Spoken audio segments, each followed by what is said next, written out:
অন্ধকার ঢাকা শহরে রাত যতই গভীর হচ্ছিল ততই ভারী হয়ে উঠছিল মোহাম্মদপুরের বাতাস। রোববার রাতে হঠাৎই আলোচনায় আসে বছিলা এলাকার একটি ছোট্ট বেসরকারি ক্লিনিক। সেখানে ঘটেছিল এক ভয়ঙ্কর নাটক। চাঁদাবাজির অভিযোগে ৫ জনকে হাতে নাতে আটক করে সেনাবাহিনী। আটককৃতদের নাম প্রকাশ হতেই এলাকায় ছড়িয়ে পড়ে চাঞ্চল্য। সাইফুল ইসলাম রাব্বি, হাসিবুর রহমান ফরহাদ, আব্দুর রহমান মানিক, আবু সুফিয়ান ও মোহাম্মদ শাহিন। এর মধ্যে রাব্বি যেন ছায়া থেকে ফিরে আসা এক চরিত্র। একসময় বৈষম্য বিরোধী ছাত্র আন্দোলনের মুখপাত্র, পরে চাঁদাবাজির মামলায় পলাতক, এবার আবার ধরা খেল সেনাদের হাতে। পুলিশ জানায়, একটি শিশুর মৃত্যু নিয়ে সৃষ্ট উত্তেজনাকে পুঁজি করে এরা নিজেদের সমন্বয়ক পরিচয়ে সেফ হাসপাতালে।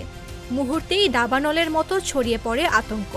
হাসপাতালের মালিকের কাছে টাকার দাবিতে চাপ আর রোগীর স্বজনদের সামনে হুমকি। চারদিকে যেন অশুভ ছায়ার বিস্তার।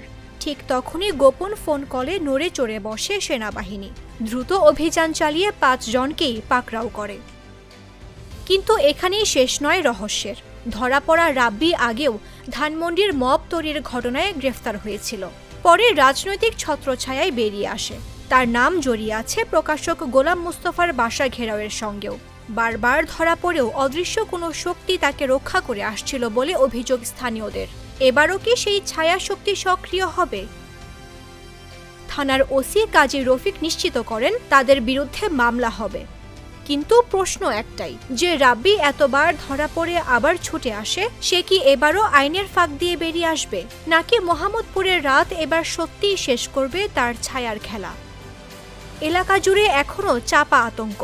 কে বা কারা এই চক্রের আড়ালের নায়ক, আর কত দূর বিস্তৃত তাদের অদৃশ্য হাত?